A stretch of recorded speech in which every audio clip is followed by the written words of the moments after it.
You've already messed up tonight. Calm down. Okay, welcome back to our work meeting. We will pick up where we left off. This guy. Michael, I think you might be offended that we're all like not excited. Oh, this week, wait. 2.4, review and discuss the selection appointment process for new alternate.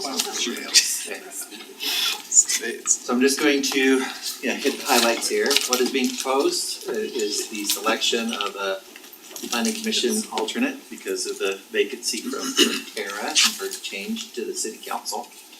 What is required is that we must have 7 planning commission regular members. But the alternate members are not required. It is an option. As you know, the planning commission regular members serve for 3 years, alternates serve for 1 year. Again, what is optional is if you decide not to fill right now the alternate, you could defer it. But a regular member does require your attention. We do have an adopted policy. As a policy, so you can follow that. There's not any legal obligation that you adopt or follow the policy. What we're recommending is that as per the policy, the mayor serves, a member of the city council serves, and then the city manager or designee serves on a selection committee. So obviously one of the requests is who among the city council would like to serve on this committee. I have, just by way of reference, you can see by this map, we do not have anybody serving on the planning commission from District 1. These are the council districts. Again, it's not a requirement, but in trying to find, a balanced representation, that's an opportunity for the council. Also, this is a table of our current members and their expiration date. You can see that vacancy. So what is being requested is you identify member of the council. Do you want to direct staff on, do we wanna target looking for somebody in one particular district? Or do we just open it up? We could also potentially consider past applicants, but it has been about 4 years since we have had a need to advertise for planning commission applicants, although I'm sure through the council's experience with the community, you may know of some individuals already who have either applied in the past or maybe has expressed interest to you in serving in some capacity like the planning commission. So just looking for your direction on what you would like us to do. Thoughts from council? I don't think it's a bad idea to, if there is, our candidates from District 1 that will meet the criteria, I don't think we should say that it has to be, but I think it should be a weighted consideration, perhaps. I agree. I agree too, and I think even maybe more strongly, advertise there and ask for that for a period of time first, and then if you don't get someone, then open it up. Just because so much is going on in that area right now, and it needs to be fairly represented. So that would be my thought. I agree. Any other? No, I think having those Gantt charts of who's going and who's coming and who's been there for 3 years almost, and what that turnover rate looks like. Will you fill that up again? What is the percentage of them wanting to do it another 3 years? I haven't pulled the commission on that. I can certainly do that. As far as I know, there may be only one commissioner who has expressed that this would be their last term, but I don't know of anybody else who's indicated that they are not interested in serving again. Yeah, and it was surprising if you go back one more slide, the map, it's there, a lot of that city center, even that first Rosecrest development there. So then 2 up in the Cove and 1 way out west. Yeah.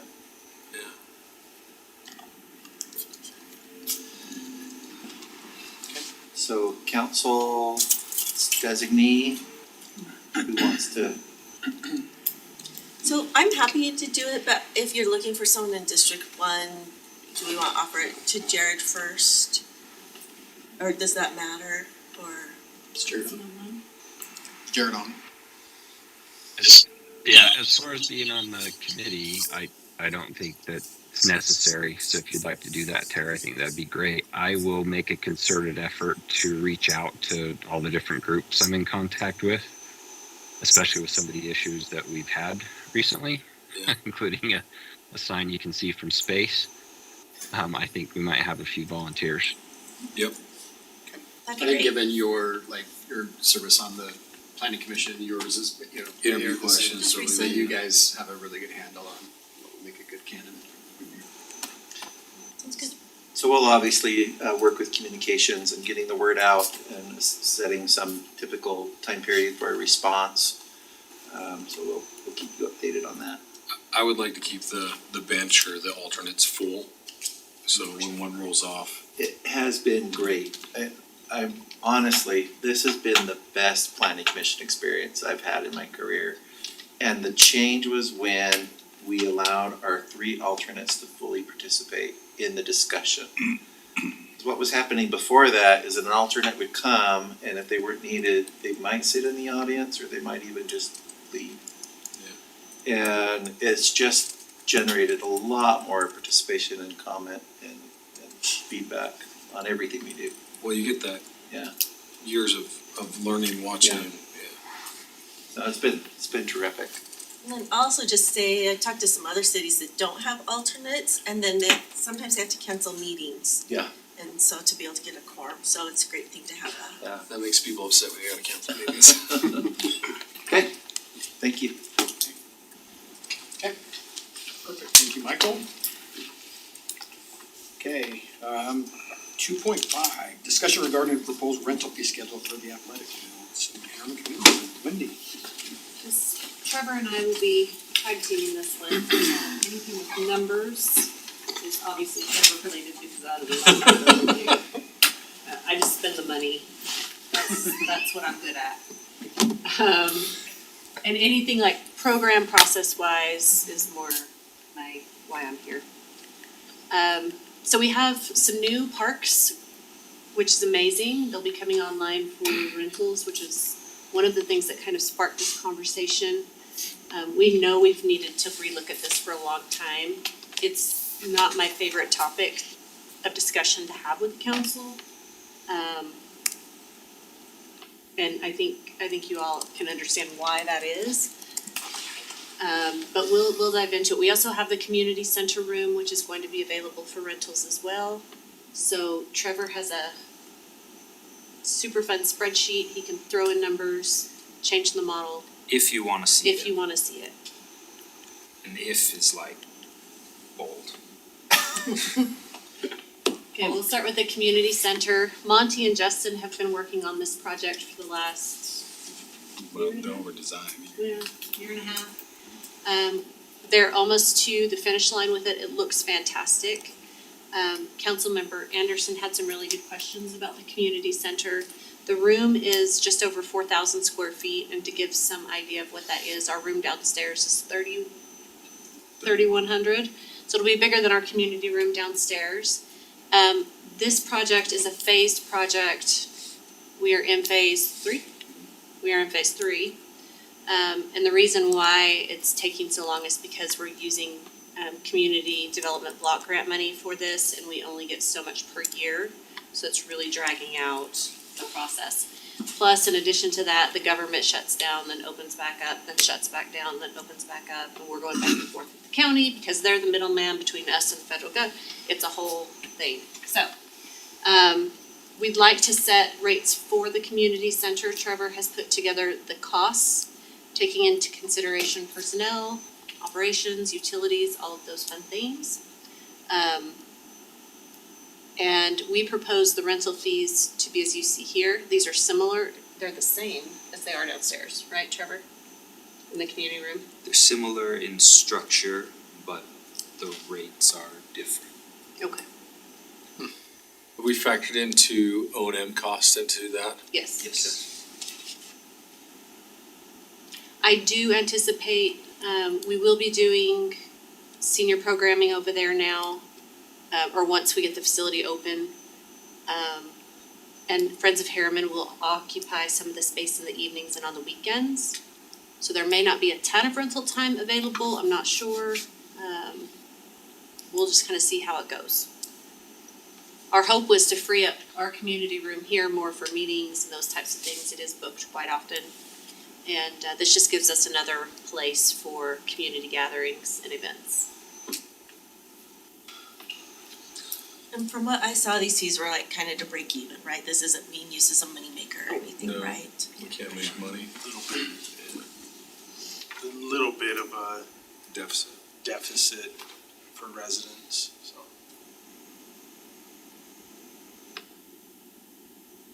I like it. I like that, we'll have an extra space. I would love to see it open as much as we can, have availability.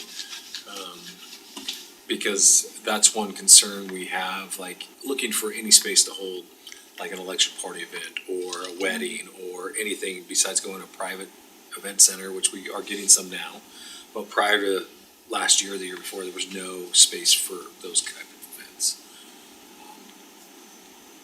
Even, library and I don't know what that looks like. Is it any group, any participants that can rent it if it's available, right? There's no restrictions on. Just like downstairs here, right, similar policy to downstairs. Yeah, and we had a group approach Monty last week or the week before about doing an ongoing rental on Sundays, which we declined. Just because we didn't want to occupy every Sunday forever with, not forever, but for a long period of time with one group. What does parking look, cause we have a shared parking lot, so We have shared that's- parking with the church. yeah. Sunday's hard. Sunday would be harder, that's a really good point. But otherwise, it should function fine. I think we take care of the city needs first, senior planning, programming, that sort of thing, the intent for this, a lot of this building, and the money was used out of those programs. And then have the open times for other city events, Friends of Harriman, nonprofit stuff, and then on the third process, public, residents first, and then non-residents. But I don't know how an application comes in and so. I think typically it's gonna be first come, first served. Somebody Yeah. will reserve it, won't be able to say, well, we have to wait and see if a resident No, wants. yeah, not for that. I will Yeah. say, usually we book out, the city books out all of our stuff for the year. And then Friends of Harriman comes in and books out their stuff for the year. So we have all of that done, that's part of that process that we've had to stumble through for the last few years. And then it's open up to either other, city meetings or programs or, What kind of private flooring did we rentals. put in that room? it's dark carpet. Okay. Tile still? It looks really nice. Of course, I see it. I saw the big dumpster out there the other day. I was like, ooh, getting more work done. So I think Good with that unless one. Yep. Councilman Henderson has anything to add. Look at this one. Well, sounds good. Okay, now we're gonna talk about the contract field rentals. Harriman historically has worked with quite a few volunteer organizations to provide leagues and tournaments for the city. I have a list of those, we'll go into those. When I first got to the city in 2016, nobody was paying anything for anything. So it took us a year or two to get our feet under us and put some guardrails in line. We came to council several years ago, and set the current rate, which they do get a contracted rate simply because they're providing all the work for the leagues and the tournaments. They're doing all the striping. Baseball does maintenance on the fields. We do some park maintenance on the fields as well, and Anthony can answer those questions. They schedule everything. They take care of the garbage. They do a lot of things that city staff don't have to do.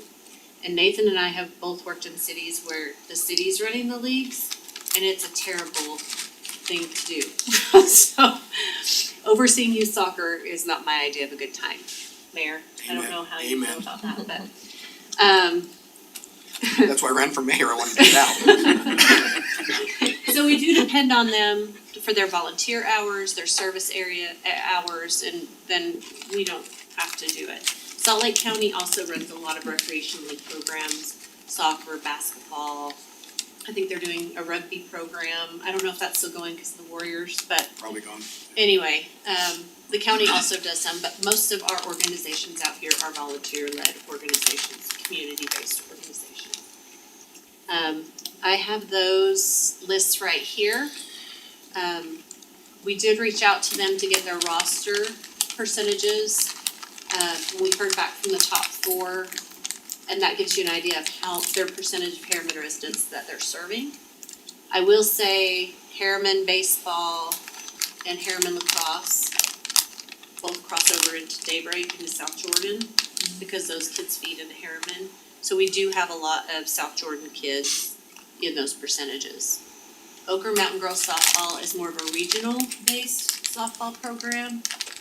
They play in many cities, West Jordan, Riverton, Harriman. I'm not sure about Bluffdale. So they mix their rosters, so they bring in different girls, different teams. My guess is it's the same with Utah Girls Tackle Football, because that is such a unique program. It's regional. Yeah, it's a more regional based program. So, We are missing Harriman youth football. they practice in Riverton. Okay. Yeah, cause they're split between all 3 cities. So, Yeah. Okay. So they practice in Harriman, last I heard. Or Riverton, did I say Harriman? Yeah, we're the second. Okay, thank you, Trevor. So that gives you an idea. So far, Copper Mountain Recreation Soccer would like more space, as would Harriman Rugby would like to utilize space. Does Harriman Rugby not have that new field Which new field? in Olympia? That's It's not not open dedicated to yet. Harriman Rugby. So we need to have that conversation. Do you wanna go through your analysis, Trevor? Yes. We, as a city, subsidize the cost of these fields. I don't know if I can say that. It's true. We do. Yep.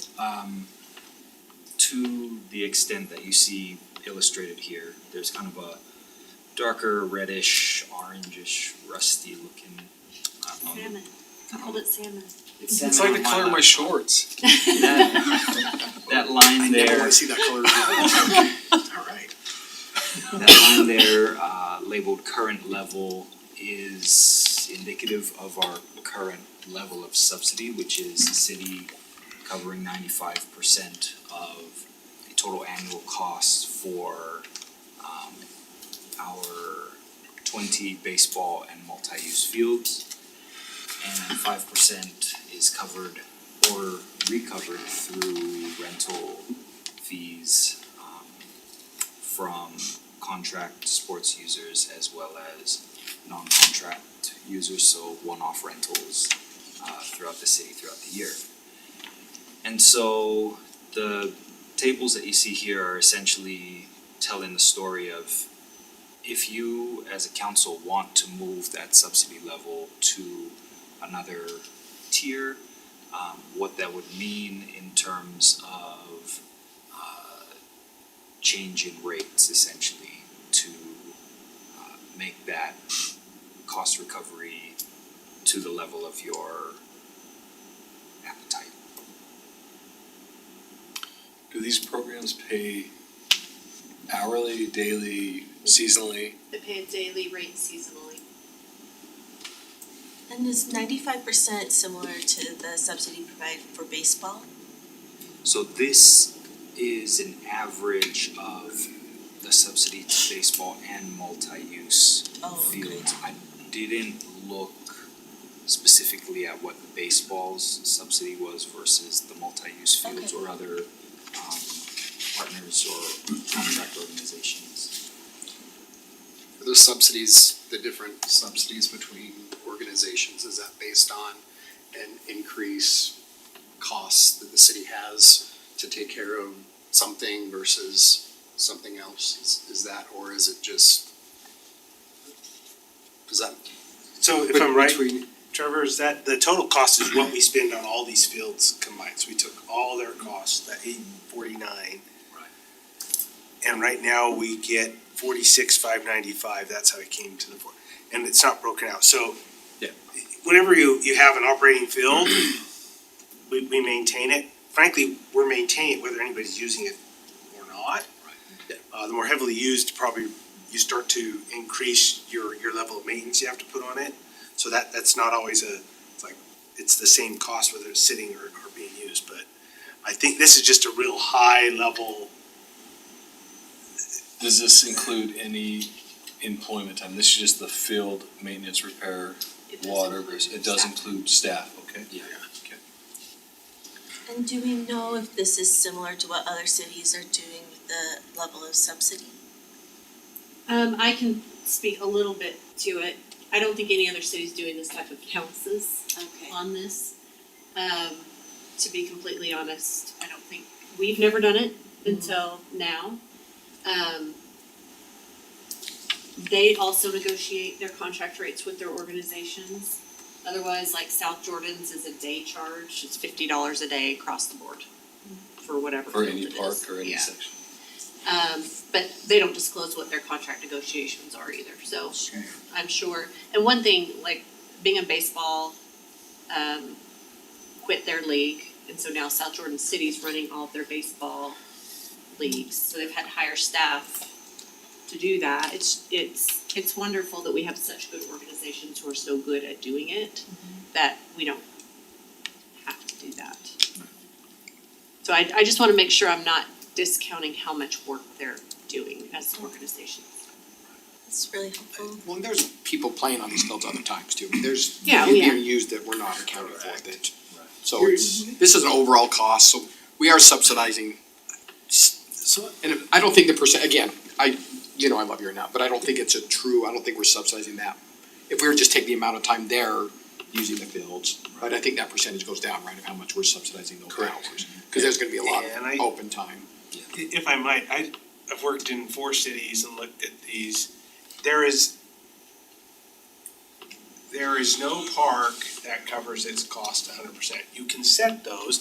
Sometimes sports parks, sports complex, you do that. That'll be a different Cause you're conversation. programming them. Cause it's programmed, you've got, especially if you're using turf, you gotta replace it. A regular Butterfield Park, right, we have those big fields, we use it for things. I think we probably took out some of those hours, but there's 42,000 hours available on all our multi-use fields. That's a lot of fields. I think it would be, one, impossible, but also not great public policy to try and say, we're gonna get 100% cost recovery for every blade of grass we have. It's not realistic. That subsidy, I don't know if we have the total number of hours we've rented them versus, but this is probably, you asked, is it standard? My guess is if people ran the numbers, they're all gonna be somewhere in this, between 90 to 95%, because it's just hard to, they're open fields, anybody can use them, and we wouldn't go out there and catch a family and say, oh, by the way, here's, you gotta write us a $1.50, $20 check, cause you used it for an hour, right? Nobody's gonna do that. And so, And I think we talk about the role of government, and I think park space is one of those roles. I do. you figure if they were making money, the private sector would be building them and making money off them.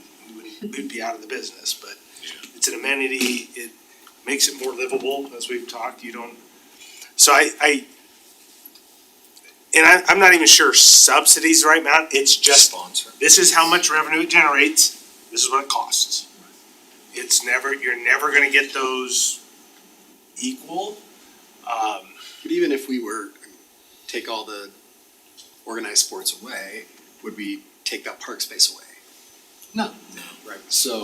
Or if we brought them in-house, would we make any more money than 5% at the end of the day? No. You start adding the time of all the volunteers that are out doing Yeah, this I right know. now. I mean, Yeah. you're probably clearing $1 million in payroll for all the volunteers. So what I would say is as things evolve with the sports complex and tournaments, hopefully we are gonna need more field space for big tournaments than we would have at that complex, and then we're gonna need to utilize some of these other spaces and, be able to charge for it. as this says, this does not include that will be a separate conversation, Yeah, because for sure. again, Artificial turf, you get a lot more usable hours, but you have a time life, it's carpet, you gotta replace it, so. I just think that when we have that conversation, if we're gonna utilize that complex to its maximum and get those big tournaments, we, in the summertime when we do have availability for the natural grass, soccer fields, that we're gonna wanna have the option of including Blocking them out blocking those out for those types of I think you'll things. see some of that. We're also anticipating that some of the bigger organized groups that use our fields would move to a sports complex where it's better, and this would open it up for residents or other smaller groups, so. true. The reality is we don't have enough field space for the demand. That's why you saw the list of groups that want it. Which is why we do it kind of, there's a process when we go through that, but Is it symbiotic? Are they working together or? Everybody has their space, right? Has this rate been the same since you instituted a rate? So maybe it should be adjusted. Might be one thing to consider. So I love going out and watching people on the fields on Saturday mornings. Like, I think it's really neat. It's community building, it's exercise, it's people gathering. It's all those things, but also, like, I think you have to, like, consider, and part of the conversation is, like we say, we can't build tennis courts and we can't build a swimming pool because we can't subsidize it. And so, like, if your kid chooses to play soccer instead of play hockey, like, I mean, I think you just have to think about it a little bit. Like, the city is choosing to do this, and it's great, cause there's multi-use fields and there should be access to any kind of exercise for lots of people, and that's one thing I would like our city to be known for. But I think you have to think about that too, like, we're making a choice on what we are favoring. Another part is, like, if it hasn't been adjusted for a few years, like, it probably should be adjusted. And then I think maybe not this year, I don't know how often you reevaluate fees, but maybe there is some, like, consideration over the next year about a 10-year plan to get to 80% or something like that, where it's like another 5% each year. And then just the last thing I'll say is, if these teams don't know how much we're subsidizing it, then I think it should be in the contract, and they should be aware that they're getting a deal and that they know, like, what, and maybe we need to adjust the numbers a little bit to account for free time on the field. But, like, they should know that they are not covering anywhere close to the true cost. Could we run those numbers of actual rented time to non-rented time? It might not be worth it, I don't but have a I think we problem, yeah, say I just- ballpark. We're never gonna get that to the. No, but like say Harriman baseball or Harriman or Mountain Ridge football, they rented fields for these X a days. And you can quantify that and then quantify what that, divide the 896 by 365 by whatever, That's hard with staff time spread out, right? True, you're not gonna get an exact number, but you'll get a yeah, just be a rough Yeah. guess. I would say like a disclosure, like a little asterisk at the bottom or something. It might stop those phone calls too of like, rah, rah, rah. Those, Yeah. Because there are still people who complain about the cost of like soccer programs and things. I mean, I know I've heard it, but like it's nothing compared to some other sports that we have chosen that would probably be far more expensive to subsidize, like a hockey rink. But the city is invested in this, even if it's a talking point. We want people to be out on outside building community, exercising, and we're putting our money where our mouth is. They also might take better care of it too, hundreds of thousands of dollars. Well, and they also get a little bit more careful about their scheduling preferences, right? Yeah. They make sure their scheduling is in line and not just booking out the entire summer. Yeah, they wanna practice all summer long, yeah. If there's more demand than availability for the field, then you probably could raise it a little bit too. Yeah.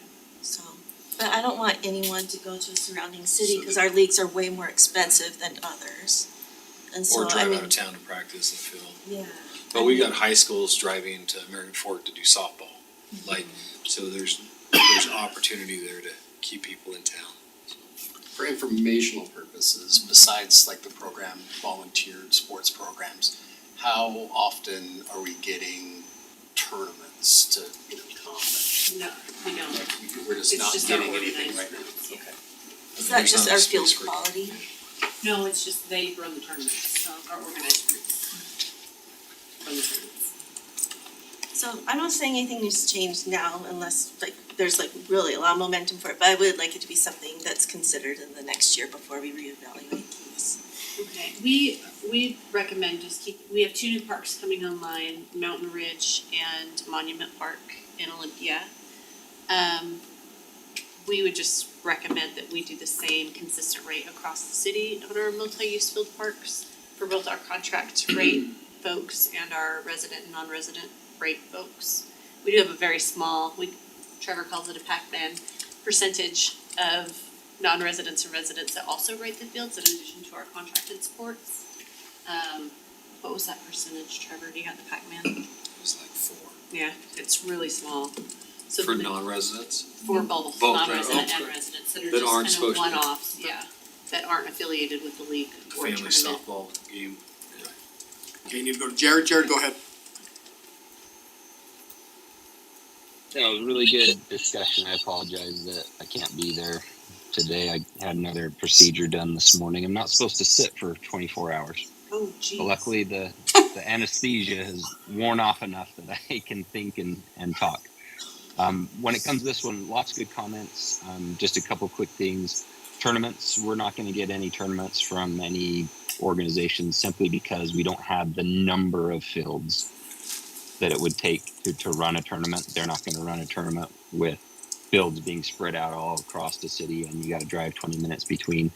But that obviously will change with the athletic complex for just our regular parks and organized groups. For me, right, for me, the difference with the organized groups versus the park space for the public is just that they're organized groups and they're taking over the park for that period of time where the public can't use it, right? So no matter what the organization is, none of them are ran by the city. They are their own organizations. They say they're from here, and you saw the graph with the number of participants here, but that's where their home fields are. The teams they play against, they travel outside the city to go play against them, and they have the same thing. Those organizations have to find a field that they can use as their home field, schedule that out, etc. And when you schedule it out for a group, the public can't use it. So just think of Butterfield Park during football season. The regular public can't use it. I mean, weeknights, Saturdays, you name it, because it is packed full of those organized sports people. And I'm not saying that's a bad thing, but they are taking the use away from the residents, and I don't feel that the residents should be subsidizing that. From my perspective, coaching, competitive soccer, I'm a licensed, have my national coaching licenses. I get paid as a coach, and we still have trouble with my younger, 9-year-old teams finding places to practice. So we actually will go over to Draper and pay their $15-20 an hour fee so that we know we have a place to practice. $15-20 an hour is more than reasonable for really any of these groups. So my take is that if it's an organized group, I mean, the people using it really should pay for it. They do put more wear and tear on it. I agree with Tara in that I think maybe we should look at a plan to phase this kind of charging for what we haven't charged before, rather than just throw it all on them at once. Maybe this year in their contracts, it's going to go to the 80-20, and the following year would move to 60-40, etc. Kind of any change is difficult, but if we do it in a gradual manner, it won't be as big of a deal for them. And second, it's a pretty low cost compared to what the alternatives are. And again, for me, the main point is they're public parks. We have some pretty good parks, but quite honestly, we don't have as many as there is demand for.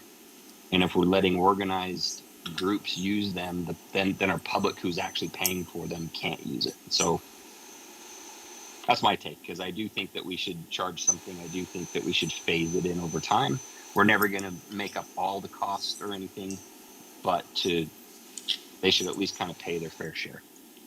Jared, do you have a feel how we compare when you're going to Draper to rent a field, or as far as costs go? I mean, are we, as it stands now, are we in line with neighboring communities? $20 an hour is cheap. It's 100%. Yeah. What about quality of fields, access, amenities? That varies tremendously from not just from city to city, but from field to field and from sport to sport, right? A rugby team probably wants the grass longer, a soccer team probably wants the grass shorter, right? Yeah. So it just depends. And there's just not enough field space. Yeah, having the athletic complex hopefully will alleviate some of that pressure. There will be a designated place for all those organized sports to go and free up our public space a little more. But I think Tara does have a, point with regards to the subsidies, and, we don't wanna pick winners and losers, so to speak. But there has to be, we can't just like throw something on these types of Right. organizations. Like, it needs to be That's- something planned out, it needs, Yeah, because they set their rates and fees. Yeah. so, yeah, But my recommendation would be to leave it as it is for this year and Yes. start Yes. implementing it next year. yes, yep. When do Um, you start signing contracts for this kind of thing? They're due February 15th. 15th. Oh, yeah, so it's way too Yeah, late to yeah. do. Yep. Okay. We're already working on it.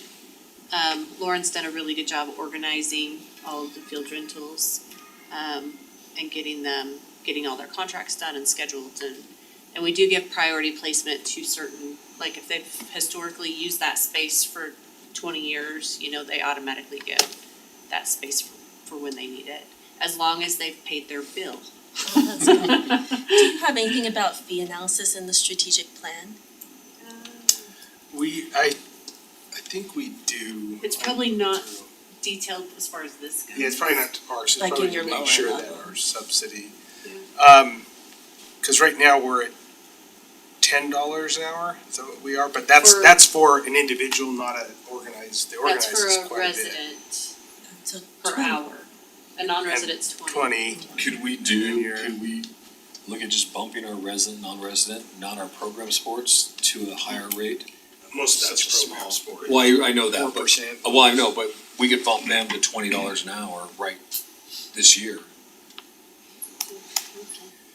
Because it's not gonna affect that. Well, and certainly for the new park space, right? People Yeah. it's new to the system, so Is that coming online this year? Okay, Mountain Ridge. Mountain Ridge and And Monument. I get it, but let's just look at it, in my opinion, let's look at it next year, cause we'd have to bring that back, wouldn't we? Yeah. If it's not called out specifically in some level of the strategic plan, if someone else will back me up, I'd like it in there so we don't lose track of it and forget it. Yeah. And then if you're reviewing those monthly, then it will be a nice reminder to be able to consider some of those factors. Do we want to get to the goal of 100% paid for? I don't. I don't think we'll ever get there, no, I think that. But they're not using it 100% of the time. No, yeah. I was thinking 5% a year till you get to 80%, but I mean, you'll know more year by year Right. when you're kind of testing it out and seeing if you feel pushback, but to not have it increase, so do you think it's been in place for 4 years or 5 years or more? Probably 2017. Okay, so We it's due for an increase no matter what. But we do get pushback from like baseball every year is asking for lower. Yeah, and that's the tough thing is like baseball, but So if we go up, it's gonna be, Yeah, you'll have parents go. well, that's why I think it should never be 100%. I think even 60% is like a pretty extreme, right? Because we But- don't want to drive people to surrounding cities or price anyone out. at 60%, you're talking $8 an hour off these numbers, and these are rough numbers, but that gives a perspective. So the 60% you're gonna quintuple their contract price. rate, organizations are paying $10 a day. And the reason why is because it's too hard if you've got Mountain Ridge football at Butterfield Park to try to split it up by hours. Very true, yeah, It's yeah, just yeah. too hard, so it's just easier So- to sell them a day. So $10 a day, And which is so cheap. That's Yeah. why it's at that 111, right? yeah, cause they have 10 hours to use that day, roughly. When you change a fee schedule, does that trigger a public hearing or is that just a council decision? Just council decision. Yes, we've historically been doing public hearings as more of a courtesy, that is not required by state law. Okay. I would just say when you are meeting with these organizations with their contracts this year to let them know Of that. course, yeah, and that's Yeah. why we wanted Yeah, yeah. to bring it to you. See where you wanted to go. It's always a hard conversation. Yeah, So, You're almost gonna have to go up 5 times the fees just to get to 80%. That's a, I mean.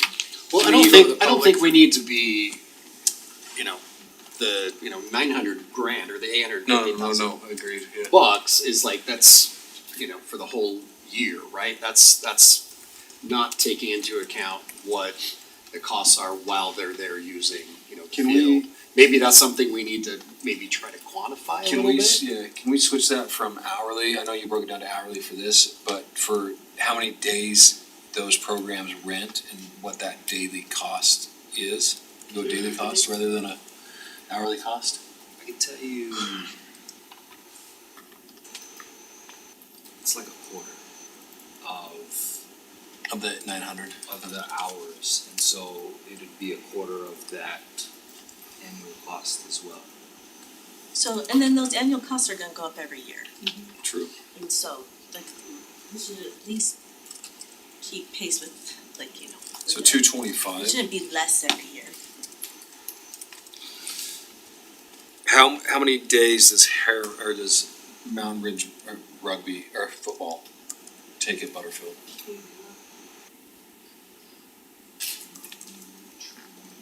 no, Mountain Ridge football. They've got,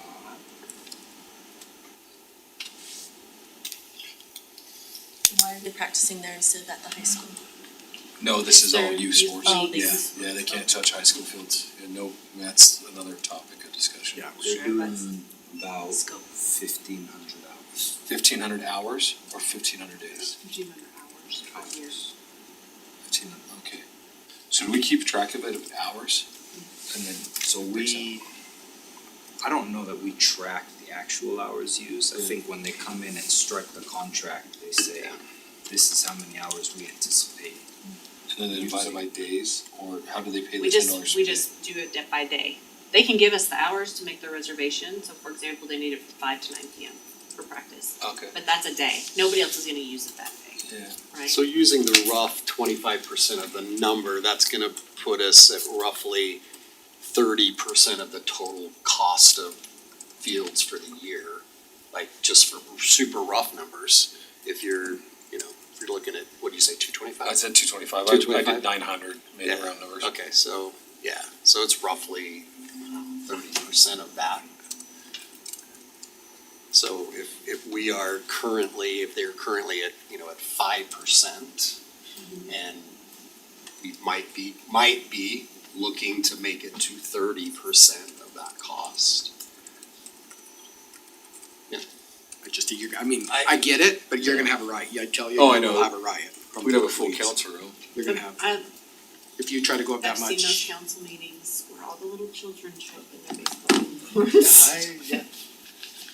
But I'm saying, I get it, It's all 100% get it, I'm just saying, if we try to get that much in a few years, Yeah, it sure. will be. Yeah. Cause And you're I going don't- up, think about percentages, they're gonna think in percentages, if you go up 300%, That's what it'd have to be. But if we it's go, just gonna, it'll be chaos. Even at 100% from $10 to $20 a day, it's not. I don't know. So I like the idea of having a 10-year plan that at minimum keeps up with inflation. But And I agree, we need to do some costs, I just think getting to 80 is just, it's just me, but I think it's unrealistic. Cause I think No, yeah, not. you'll push kids to other cities, we'll price ourselves out of it, and the whole, so again, some- I think we are low in some areas, and I'm fine looking at that. but getting to 80% in my opinion is gonna be. And do we charge baseball the same $10 a day per field or is it per field or is it per? Theirs is Complex. per complex. If you Just take like into consideration when Mountain Ridge what- football uses better fields, The whole, it's the yeah, whole. it's the whole complex. Yeah, it's That's just lower too- for everything. Yeah, you can't, it's too hard to parse it out. But still, if we're trying to get to 170 in fees, rental fees, like. Yeah. That's what I'm looking, I'm not looking at the percentage, I'm saying if you're gonna even try to get to 100,000, you're gonna double their, I mean, you'll have. We even went, tried to go up a little bit a couple of years ago, I remember that, and it was one of my first meetings I attended. And it was, It's hard, it's a hard So decision. some of it will be education, right? Well, So. yeah, the main part about that, I agree with you, Mayor, is any change is difficult, right? Especially if they're used to not paying anything or next to nothing. To charge anything, they're gonna say, wait, what, why are you doing that to me now? Right? We're not hurting anything. We bring all of this to the community. The simple fact is that our population has grown much faster than the ratio of facilities to the people that want to use them. And we don't really, I feel we don't really have a choice but to start charging them something. But I think it definitely needs to be on the tiered approach. I don't know that we necessarily have to set a goal for a dollar amount, but maybe give staff direction to bring us back a couple of options as far as a phased approach over a period of time, what they would suggest. And then for each organization, just speaking from experience, when there's field fees, when you've got, I don't know, pick whichever one of those organizations you want, and the number of players that are there, adding $5 to their registration fee each year, yeah, it's not a huge burden. It's a change, and none of us like to pay any more, but yeah, inflation happens to all of us. that's the approach I'm good with, yeah. And then I would just add in all this, your staff are the experts with this, and so like we would wanna make sure that we hear about your experiences and what you're hearing and what you're seeing around too, so.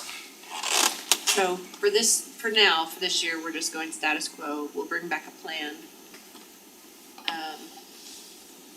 We'll see how rentals go this spring, and then we can bring back that information to you, maybe talk to them during their contract process and explain what we're considering going forward, get their feedback on that and bring that back maybe in the end of summer. I like that. Does that work? Like it. Okay. For now, are you okay with us setting the rate at Mountain Ridge and Monument the same as the rest of the multi-use fields across the city? Yeah. I am, but I Yes. thought you mentioned that maybe it should be more because they're newer. You can, You could start them at the you higher can start them rate, at a higher rate. because nobody's used them yet. And they're premium, nobody's got first dibs except that one team. Penny even gave, but we told rugby what it was gonna be already. Did we give them a price? But they are contract sport, they're different. Oh, we're not talking the contract, we're talking that. Yeah. Non-contract price. And who is usually doing non-contract rentals? Like who does A that? coach who needs a place for his kid Oh, to practice sure. because they can't find anywhere else, yeah. And it's off hours, Yeah, it's or not really it's- prime hours. Do you have any experience with different rates for different fields from your experience, Nathan? Yeah, I mean, it depends, if you have newer fields or you have turf fields, right, there, Yeah. you charge differently. Again, we have probably a waiting list for people who would like to use the field, so it's not, And some of our Yeah. current contract rate users want more, right? They have their spot that they've had forever at Copper Creek or at Butterfield, but they would like more field space. So they want to have access to Mountain Ridge or Monument, so. so I'd be hesitant to, I think we should think about that before we give them a contract, the same fee that they've been paying. Cause then you're gonna go through, if you're gonna let them have this premium space, maybe you do have to jack that up so that maybe you don't have to increase it when you're bringing the other fields up. Yeah. They're just already used if they want that nicer field. What are your thoughts on that? What are your thoughts on that, Jared? Sorry, I couldn't quite hear all of that. We're talking about the two new fields that are coming online and having an increased price per hour or per day that we're gonna charge for those newer fields, given the supply and demand. I did hear that part. I couldn't quite hear Nathan's comments. It was a little garbled. I apologize, I was saying, I think if you're gonna have a new field, I would hesitate to give them the old rate and then try and raise it up next year. If you're gonna do a new field rate for those ones, I would just start them at that rate this year, so that that group doesn't get sticker shock next year. Yeah, that I totally agree with. Just like I mentioned a few minutes ago, whenever you change something, no matter what the change is, right, that always is a little bit painful. But I think I did hear the point made again that there's a waiting list for most, if not all of these fields, which again speaks to the fact that our population and the need for it has outgrown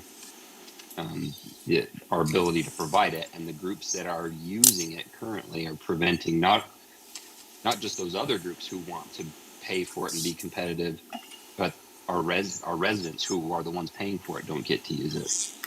So I think that it all makes sense. And for the new fields, I totally agree with Nathan. Set it at a higher rate to begin with. And I think as we're signing these contracts for this year, you kind of have to let people know, give them the expectation that there will be some small increases coming, each year as we try to wrestle with this issue. And then maybe the dynamic will change when the athletic complex is done, and hopefully take some pressure off of these other parks. But my guess is that the big club sports who parents do pay a lot of money, they're the ones who will pay a lot of money to be at the athletic complex, and some of the smaller ones, say Copper Mountain that's on that list, etc., they'll still want to be at those local parks where those rates will still apply.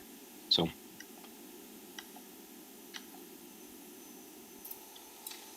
So probably an increased rate, but I don't know what the number is.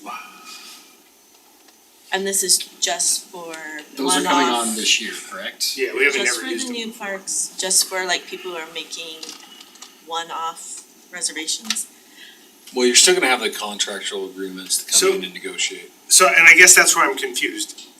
We could raise it for the residents, but that's not who's talking about using these new fields. Yeah. These are the contracts. And that's why, if you're giving it to them for $10 a day right now, and you give them the new fields at that, when you go next year, they'll just, I think if you're gonna set those, you say, yeah, if you want this extra space, it's not $10 a day, I think we double it. it's 25 or 50, whatever. It's new space, you decide if you wanna pay that. We've gotta go back to our conversation with Jeff then, and I can't remember what we talked about. We said it was come to the council. It would have to come to council decision. And that's something that's mid-February as well, so it's like right now. Do you have a proposed rate? I don't know what others, I mean, we've got, again, if you're talking about the contracts, right now it's $10 a day. If you go 15, it's a 50% increase, but it's $5 a day more, I think that, A day or it's an really hour? no, it's a It's day. our contract They is pay daily. a day, so that's why, and if we're talking about raising the resident, It's that's 4%. kind of a one-off, that's not really gonna do it, cause most of that money was not from the residents, it was the contracts. Okay. And whatever you do, somebody's going to be mad at you. I want to be very clear. Now, I do think Monument's a little bit different story with rugby because Ryan, there was this big thing about them using that field. But that's not reflected in any agreements that we But have. I don't think we ever said it was free. No. They're not expecting it free, no. But have they already told their players what the yearly program cost is and they've already collected it? So if Yeah, I don't know. like the prices increase, are they gonna be stuck? Do they rent space from us now? School district. So they don't have our fee now. So whatever we tell them. They're paying $20 a day right now. At the That's school That district. includes two fields, though.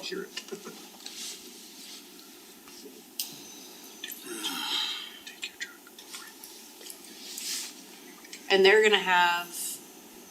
they're probably 50% residents too. This is tough, it's like, you wanna be sympathetic and Yeah. to the children and to the sports and the programs we grew up on. And then that cost is, you have to be, I mean, we sit here as fiduciaries of the city and try to help that out, and so. The taxpayers are paying for it regardless, one way or another. Well, if I'm being, And that's the main point for me, Teddy, is that the taxpayers are paying for it, and when the organized groups come in and monopolize it, the people who are paying for it don't get to use it. Yeah, the good news is 75% of the participants are residents, so that's a bonus, but still. What were you gonna say, Lauren? I mean, I guess I can have a little PTSD on this too, because the first year that, when I was running that West Jordan Soccer League and the city ran these numbers, that's when they pulled that soccer field. They started looking at these numbers and the youth lost. They pulled that soccer field. That's why that complex is closing, because they started looking at these numbers and it looks ridiculous. It looks awful, like we are subsidizing a big part, but now there's a complex closing because they looked at the numbers and they were subsidizing a lot, and now that field's gone, that complex is gone. Yeah, It's tough, right? I'm just saying that's I watched the complex, we lost 16 fields in this county because What are they doing with the space instead? it's going to dirt. The contract calls, once that contract's up, it has to go back to dirt. Was that the airport one? Yeah. Yeah, but South they didn't Airport. negotiate it, they didn't renegotiate it, cause it was basically a reason for them to say it's too expensive. So, but the other thing that happened there is the airport by federal law has to get market rate. Mhm. And they couldn't renew the contract at the fee that city was paying previous, so. Because having worked with airports, I had some conversations back and forth. Right. And that was the pressure from the federal government, the FAA. Any airport property has to be rented at market rate.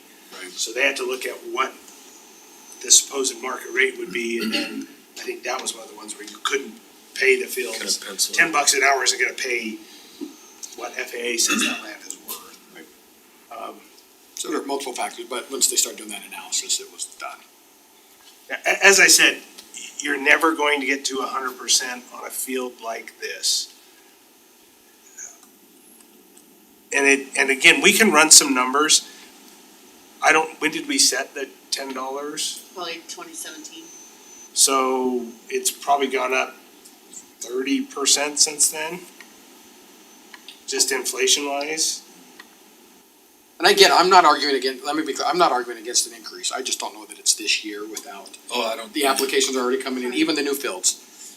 To me, they're not I'm not saying they're not a premium, they're new, but I wouldn't say they're. But are they out there for rental? Are people applying for them? Yeah. So we haven't even put this out yet.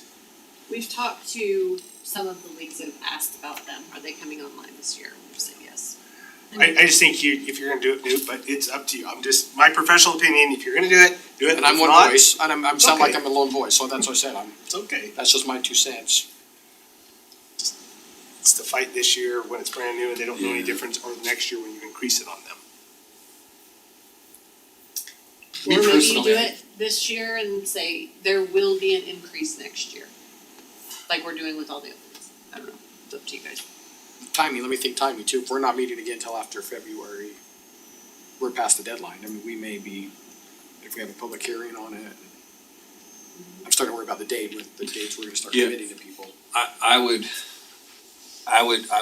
so for time and essence of this year's and registration and club fees and dues and all the XYZs that go behind the scenes that we don't have to do, and increasing the field rate by $10 for these premium ones or these newer ones, and then next year increasing, I think we give them a runway of a year. We just have a flyer that in every agreement or negotiation contract, knowing that, hey, next year, our rate increase, or our fee increase. I do wonder how much is out there already in fees, cause if I'm a league, I already have my fees for Right. next I year, know, I'll say. yeah. Yeah. I know. So then they can't pass it on this year, right, at this point. They'd have to eat it this year, and then it'd begrudge them, and then it would be, It's eating their profit, these guys don't operate on big profits, I mean, no, they're they're breaking. slim. Or they're sponsoring kids and stuff, yeah. The key to this will be education, and so it's not arbitrary, it's it's a The whole bunch of thought different process. factors. And I think that's like you said, if we start meeting with the groups, maybe it's just, I hesitate to put more staff time, right? But I think we do have to start educating them, show them this and understand there's a reason. We're not just doing it because we wanna make money, we're just trying to cover our gap a little bit. Okay, so for the new parks. No, You're I so- think Correction. Just wait. yeah, Just I do the think you 10 do it all at once. for the contracts and then just keep the rest the same for res, non-res. But I heard we need to tell them Yes. when we're doing this, be aware you will have an increase next year. Next year, yeah, And so I plan think- accordingly. And we'll notice them like in public meetings and hearings that of the fee, and we'll post it on our website and stuff like that, so when they come to club sports again. Are you okay with that? I'm trying to get to it. Yeah, I'm okay. I also think that it might be a good idea to help us kind of understand the economics of it as the parent paying the fee, if we could have an idea of what the fee is, how many kids are in this organization. So what the organization is. So we can look at it and be like, all right, well, for, whatever this football association is, in order to cover the increased costs that we may project out, it's gonna cost each kid an extra $5 a year. Or $7, like, to have an idea of what that would be. There's a spectrum of teams, so there's gonna be a big variety between like the entry level stuff Sure. and the more, but. Yep. Yeah, for me, the biggest reason is like they have already collected their fees probably. For this year, yeah. Jared, are you okay with that approach this year?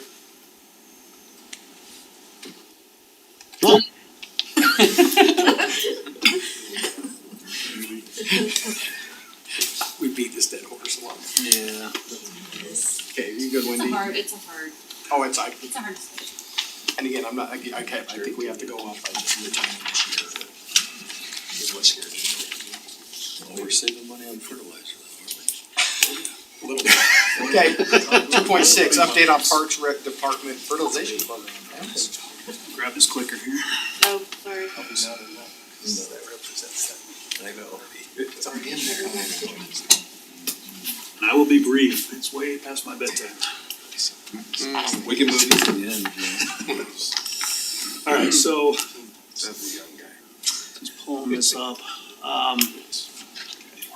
Just jump to the map real quick, just so you guys are aware of the area that we're discussing here. This is citywide, this is what we maintain, this is what we mow and fertilize. It's roughly 8 million, just under 8 million square feet, roughly 180 acres is what we're maintaining here with and fertilizing. So a little background, we discussed this this time last year. Talked about bringing our fertilization program in-house just due to the inefficiencies that we were experiencing and seeing with the contractor that we were using. Excuse me. We thought we could do a lot better job in-house than what they were doing. So we brought it to council, discussed it, and got the go-ahead to move forward this past season, with our fertilization program in-house. We were budgeting roughly $144,000 for that contracted service.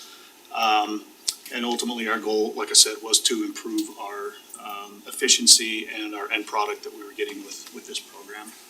So, to me, bringing this in-house this last year was the best thing we could have done.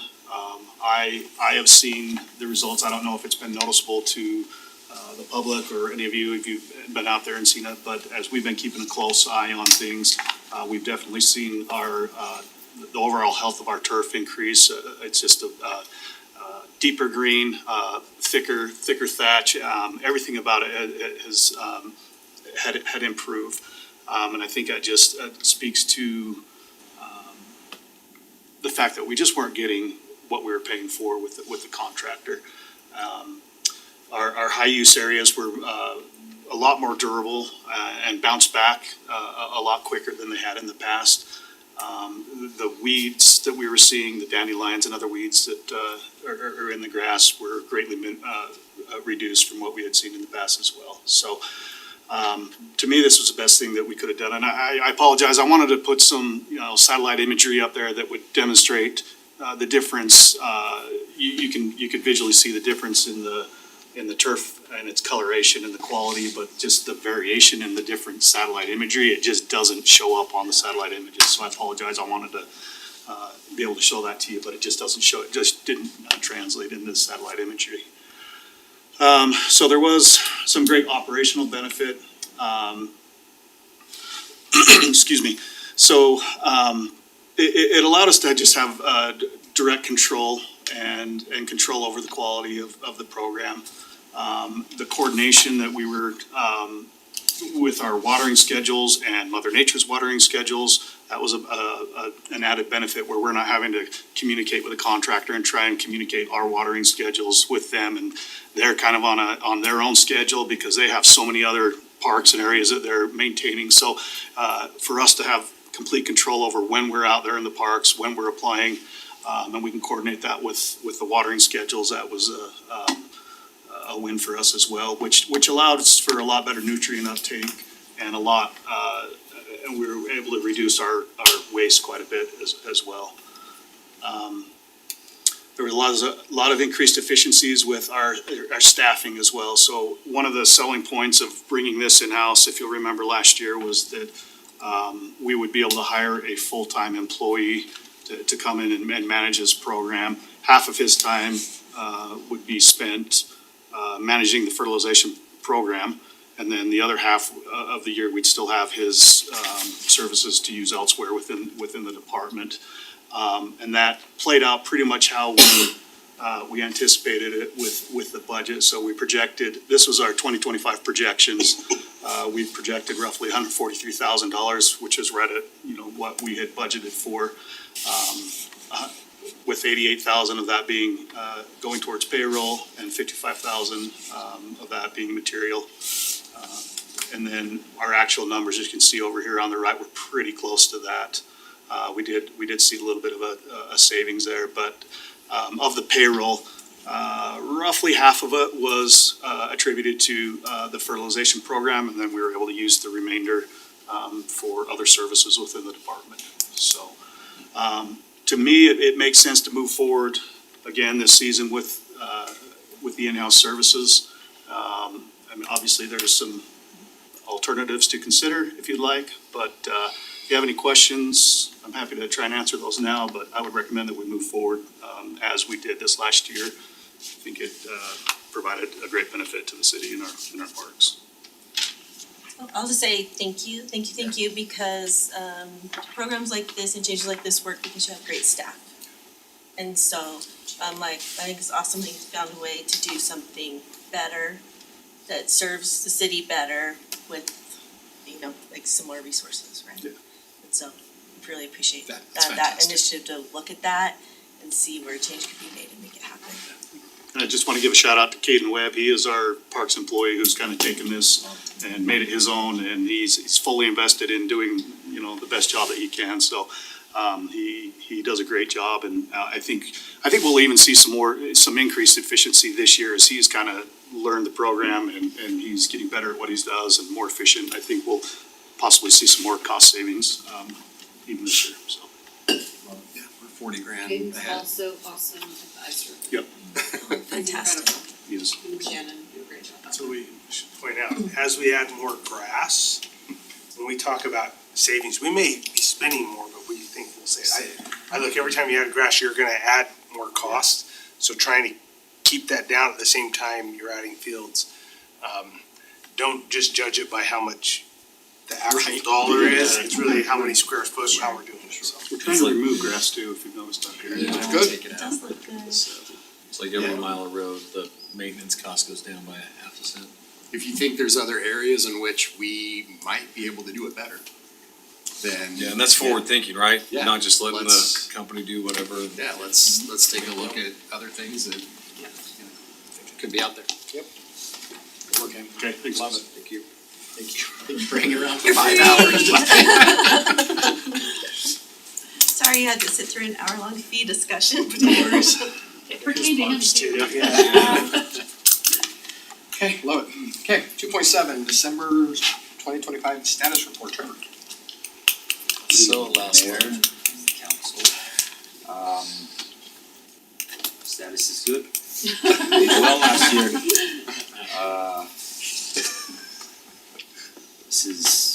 monthly one. No huge changes. Got a good update on Water Hollow.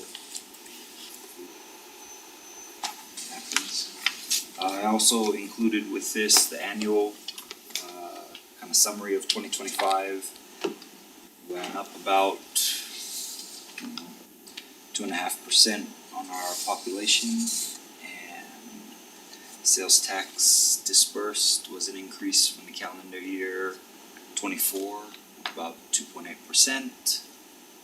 And yeah, things look good. Permits up, COs down in terms of percent growth, so that's kind of interesting to me. The leading indicator ramping up means, more COs to come. See how long the lag is. It's something, it's a back burner on the back burner project for me, but yeah, any questions, any comments? On those permits issued, that's total permits issued, not just new construction? Correct, it's all Yeah, permits. I like And that. the total housing units was we were up quite I think we were at total housing 640 or something, 630, which is almost,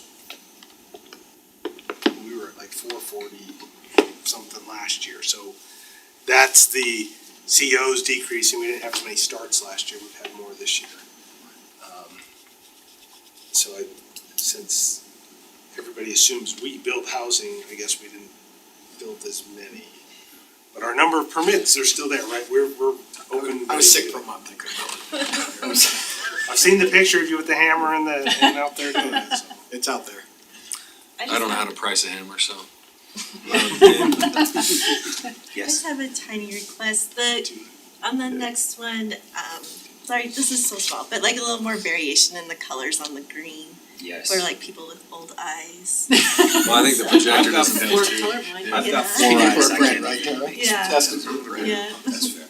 but I appreciate your I think patience. sometimes the defaults they give you, it's like, who came up with these? Because they're so They're close. gradient. Your gradient, it's like, I don't know why you did that, why not, why aren't they bright? 'Cause we'd be But so- they're pretty. Thank you for paying attention enough to notice that you Yeah. can't tell what's going on. I appreciate that. Nathan, I'm gonna ask a weird question too, because the previous person had asked No. this question set in this seat for me. What? Like, It's called for. second class city 65,000. I don't know, there's much difference. At what point does that transition happen? Are we supposed to? So really the difference disappeared, they took out, a couple of years ago, Jaratini gave a presentation on the other Okay, one, he said, really, but it happens at 65,000, and that will be from the Chem C Gardner okay. and the population data. That will be as of, we get that, what about May, but it's for the July 1 previous. So our estimate that we show you is kind of a rolling estimate. I don't think we're there yet. One of the things you're gonna see, some of those estimates are using, they've been using building starts. We use certificates of occupancy. I think they're gonna try and shift to that, cause that's a better indicator. Like if you look, we started those apartments down by Lee's 2 years ago. Or 3 years ago, they haven't finished. 5 years ago. They were in 2023 when we issued those permits. They're not done yet, right? As soon as they're done, our COs will pick them up. They may already be counting, so we'll just see what happens. We've been pretty close. Trevor's estimates are tracking, within a few hundred of what they come out with. And when you're talking 65,000, that's pretty tight. Percentage. Pretty good. I was just, like I said, I didn't know what that meant, if there were, more because I didn't know if there were new codes, we had to follow new things. 'Cause I know the There's first not, I class- think it was They all. want to. The first class cities in a first class county, if you have an airport, there's all sorts of things you have to do. Or a research university, what's the other one they use to zing, another city here in our valley, but, there's not much anymore. There used to be some more on the structure, but it's all now just, It is hard though to be proud to say we're a second class city. I think we're first class. I don't care about their ratings. It's just, Okay, it feels I was just weird. curious if that made a difference. Okay. I do love that we had two hundred and ten businesses. Vibes. I like your good vibes. Vibes. That's all I got. You and that new code enforcement guy that just smiled. Smiles the whole time. He smiles all the time. You're in code enforcement. Jake. Jake smile. Okay, thank you, Trevor. Okay, 2.8 legislative update.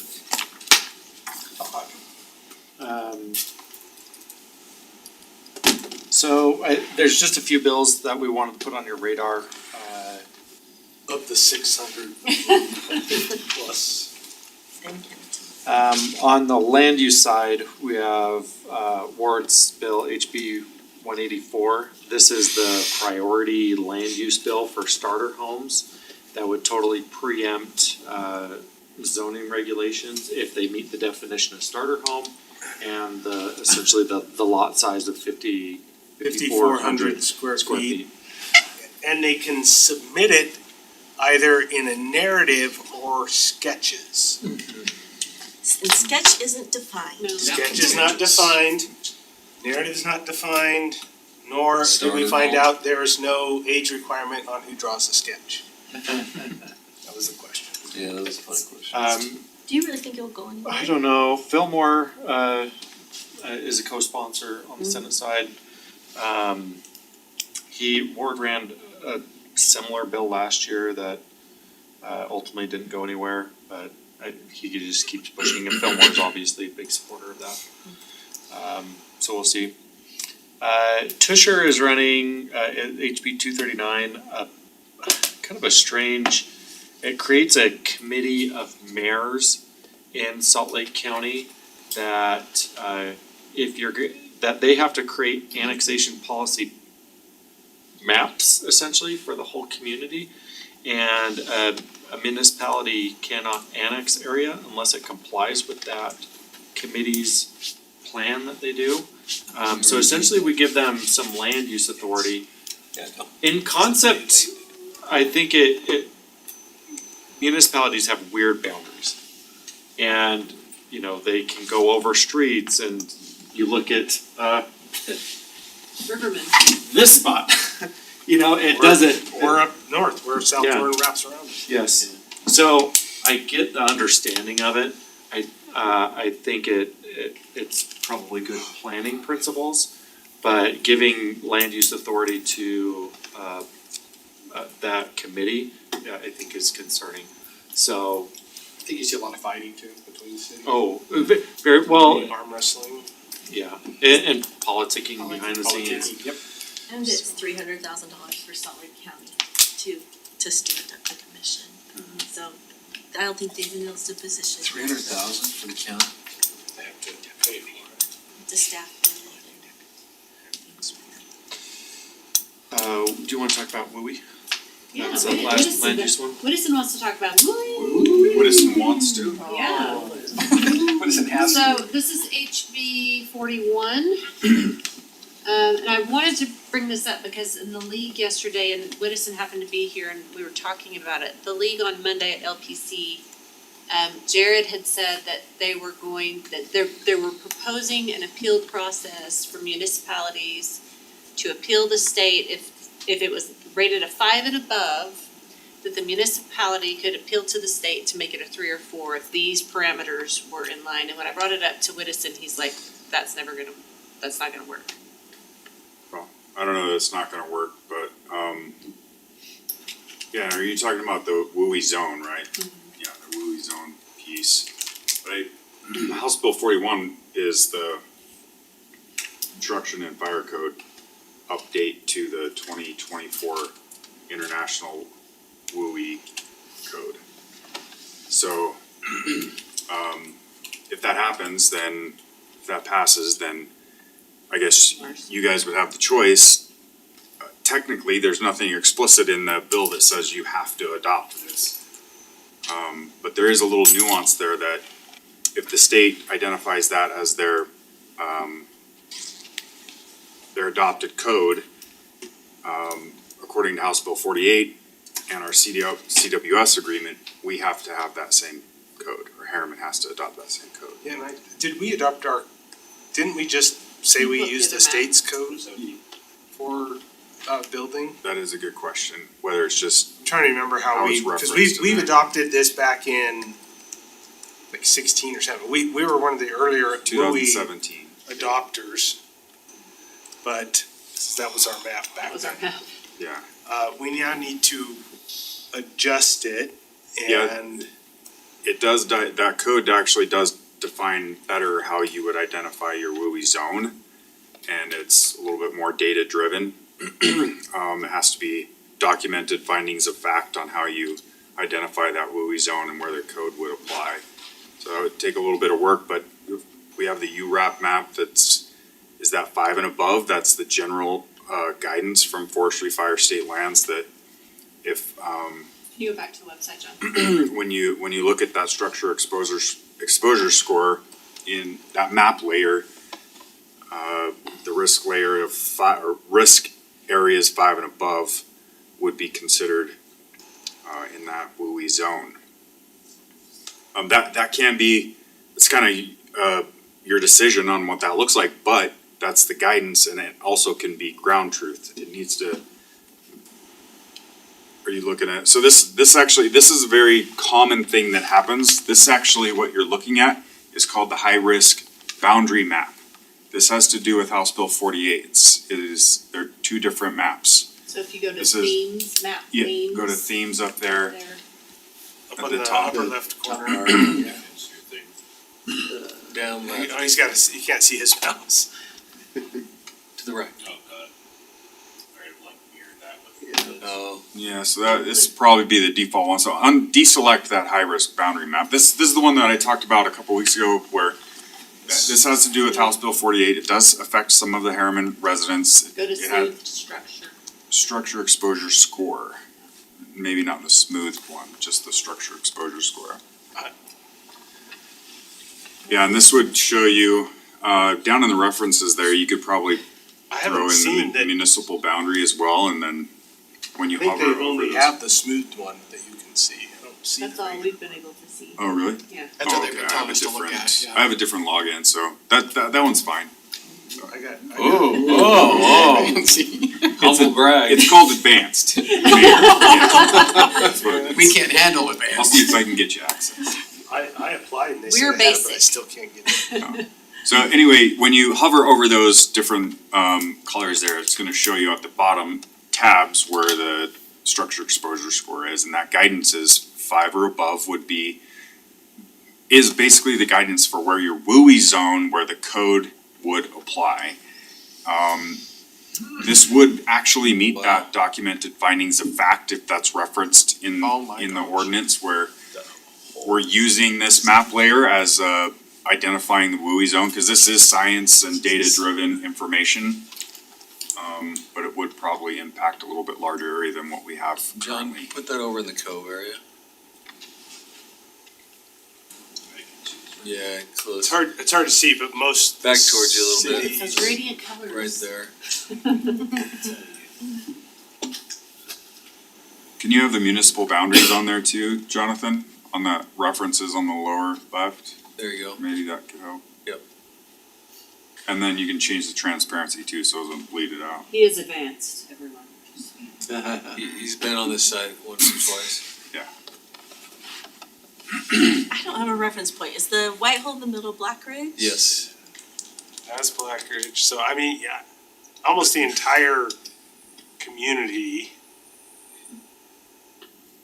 Oh my god. So give the radiance darker on the count municipal boundaries. Yeah. That might help.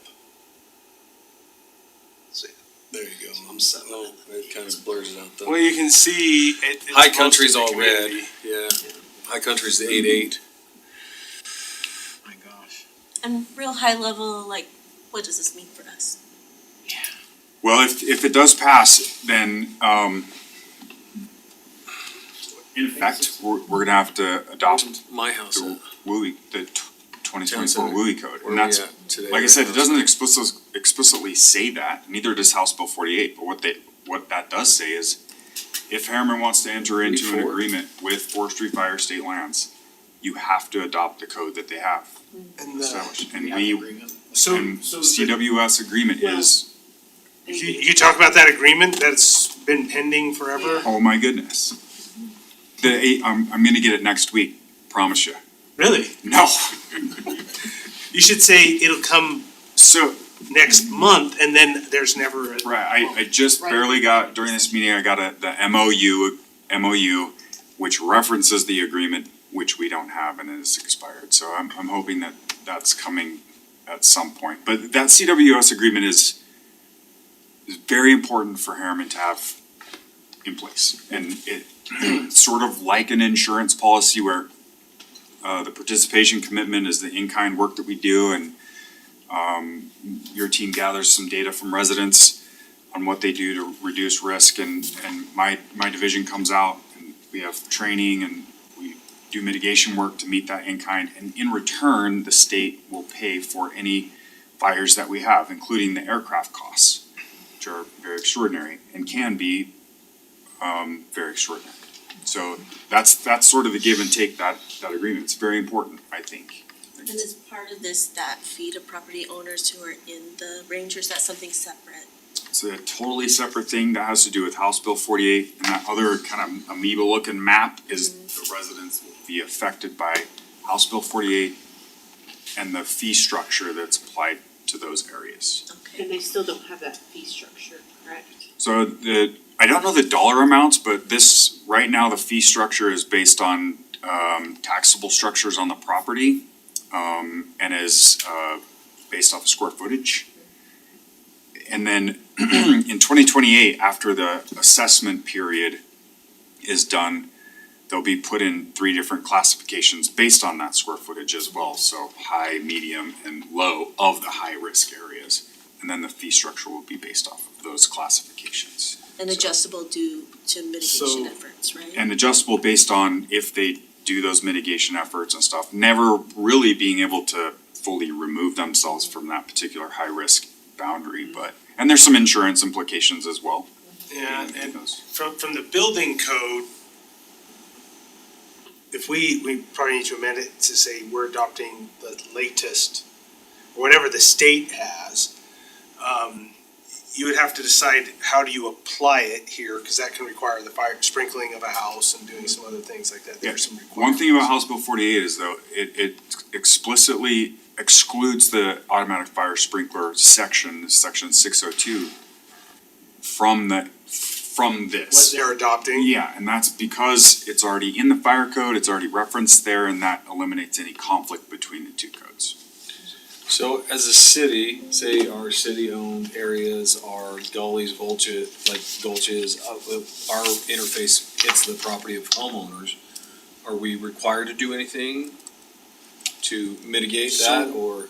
So one of the things I think we need to start doing, and this, you're gonna hear this as we bring it, as we're talking through the budget, is we need to focus some of that emergency management effort we're doing on vegetation, fire mitigation work, right? Somebody doing that, take some money and start dedicating every year to trying to address having funds to address high-risk areas. There's no perfect way to protect a community to have it always protected, but if you've got high fuel loads in an area and you can go through with a bunch of goats and clean it out in the summer, that'll help reduce, doesn't mean it won't go away, but you can reduce the fire and the intensity of that fire. And I think that's where, as a city, because we own so much of that hillside, to our grazing contracts, we need to, I think we need somebody who can focus on it more than what we've been able to do. We get to it when we can, kind of thing, so. Can we use Because Wendy would be llamas? happy, because she's been managing that contract, or Justin has, and we just need somebody who can actually do it all the time. Can we use llamas instead of goats? Goats are just super, super effective, because they eat everything. You had poison oak up there, they eat it too, they don't care. Is there anything else on this one? That we need to be looking at for? we need to update our map and we need to make sure our code, either we're gonna, cause I'm not seeing it in here that we do I know we did, I just may be missing it, trying to do this on the fly, but we need to look at our code. There's a couple things that are happening. And I think with 48 that has already passed, we need to start looking at what that means for our residents. And I don't know how often the state is gonna relook at these boundaries, like once you have developed and you've moved stuff, this is an ember load, but it seems like if there's, hey, this fire could be coming through here, it would start pushing back. Yeah, that's a great question. We've asked that. I think this is an issue, and changing pixels on the map has been something we've talked about a lot, even with the mitigation efforts, whatever it is, goats or cows, or when we're coming in and doing mechanical fuel reduction, that's not necessarily changing the pixels where it should. And I think, and they're fully aware of that. That's my hope, is that as things develop, this map moves along with all of that as well. I can't be for sure that that's gonna happen. But the map, the WUI zone map, according to that's referencing the code, should be reevaluated every 3 years. 3 years. Yeah. Okay, we have House Bill 381, which is the electric mobility device amendments. Troy or Cody, it's the e-bikes, it's HB 381.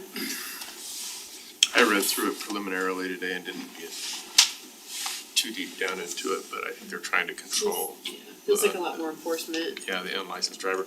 I was interested, Todd, and maybe you know more about this, that it says, we've been impounding them, but it says that an officer may hold a verbal parent or guardian to respond if the driver's under 16 or not Class D licensed, so that might be something we wanna talk about. Cause that just puts it right back on the street. Was this supporting kind of the direction we've been going though? This bill kind of. Yes, yeah, I think it starts to focus down on what the issue is across the state, right? So it's We've not- experienced it here because people can afford to buy $7,000 bikes for their kids, where other places, don't experience it as much. But we certainly have had that problem along with South Jordan, and Riverton. The other thing, the current bill does gives municipalities explicit authority to not allow them on trails, not allow them on manage. sidewalks, not allow them in parks, so that's a It's good thing. long, so I haven't read through it in depth, but that will be It does a lot of really good things. There's an enforcement piece in there that we need to flesh out, that essentially allows for the Sur-Ron type vehicles to be operated on a highway as long as they have a motorcycle endorsement and the security certificate. But there's no way for us to enforce whether or not that's happening, because we can't stop them for that as a primary violation, so. There's a couple of enforcement pieces, but it does a lot of really good cleanup and definition stuff that we've frankly been asking for a couple of years. Is this the one with the question about 20, cause you have to be 21 to do something and. Yeah, well, and yeah. That's the drink and drive yourself. Well, you catch it and they're a 20-year-old who's. Yeah. They could live on their own with that. There are a There's couple of also enforcement. It's just I think it's addressing, they're recognizing the problem, there's just some work to be done. there was a helmet, and I think there was a Class 2 or 3. There is a, They were trying to change something in the Class 2 or 3 definition. I don't remember exactly what yeah, it was. but- trying to clean up essentially to clearly delineate between electric bicycles versus electric assisted scooters versus the issue that we're seeing with electric motorcycles, which is the primary problem that we're having. So And it does address in there in depth about tampering with one. You Yes, can't it does. rent, give, loan, or any way, super otherwise helpful have for us, somebody yeah. get one that has been tampered with. And Was there anything in Customized. there about multiple people on the same Scooter. scooter? Cause I see Not that that I all the remember time. seeing, but that's already prohibited. On a Okay. scooter or on a? Unless you Scooter have and a bike. motorcycle endorsement and it's built for that. 10 kids I thought on on a the, in golf the, cart. I don't know. That might be a good ask. I thought on the scooter thing, there was something about Not multiple that it's gonna occupants. stop it. Okay, just a few more and then we'll be done. SB 97, McKay's property tax rate amendments passed favorably out of Senate Revenue and Taxation today. That's the one that caps 5%. There's an amendment that Yes. was pushed through on a 3-2-2 vote that exempts school districts from that cap. That's hilarious. Which, What? we thought that was the whole point, is they were mad at the school districts. And that was the amendment, that's what passed. I think the league got snookered a little bit on that, cause they thought it wasn't going anywhere, so they didn't even go testify. So, that has become a really bad bill, That's not good, yeah, that's. because read the thing they added, it exempts schools, and then it says if you're supported by this thing, so it's really just school districts are, maybe it's rural school districts, I didn't dig that much, but school districts are one of the groups that are exempt. So that would be one. Considering that too, they were mad at, well, they're probably mad at Salt Lake County, that too. The final one I have from today is House Bill 236, which is Peterson's Truth in Taxation bill that requires cities to show two different budgets if they're going to raise taxes and publicly announce a truth in taxation during May 1st through June 8th prior to. So your two different budgets would be a baseline without tax increase and an alternate showing exactly the new money spent. So. That's about support from cities, I'm surprised. LPC results all show that that's the one they want. It's the least hated. It's the least hated. Of all the tax bills, that's the least Do you have hated. anything else? Three really quick, two on immunity, there's Gwen's bill, which would provide immunity to first responders. This is in response to a court case that came out, where it was an issue in that case. What's the bill number? HB 79, I feel like that's a no-brainer. yes, Just a little. yeah. The personal injury attorneys in the world would not support. HB 355, this is Clancy's bill, who has a co-sponsor in the Senate, I can't remember who. Oh, Brammer, yeah. So this is what it states. A private individual may bring a civil action under this section against a governmental entity that, either through the action or inaction, permits a third party to create, contribute to, or maintain a public or private nuisance on property owned or controlled by the governmental entity. So this gives a private right of action to sue a city for a nuisance. And it's an exception to the Governmental Immunities Act, so very bad bill. It would be very difficult for us to maintain all the property that we are responsible for. Is this in response to like an anecdote or something? Do you know the history? I think this is about homeless issues. But I mean, you could foresee remember Occupy Wall Street, go back then, or they were going in parks and just wouldn't leave, exercising their First Amendment rights, and then you're like, okay, can I kick them out? Well, they're a nuisance to me, they're hurting my business. That we're just in a rock and a hard place. It's a bad bill. Yeah, and it could be applied in so many different ways. I think people have an idea of what a nuisance could be, and then use this to try to do something about it. Last one is Harper, this SB 64, has a grandma bill out there. There are some concerning elements, but there's also some good things in there. It gives us a little bit more time to respond.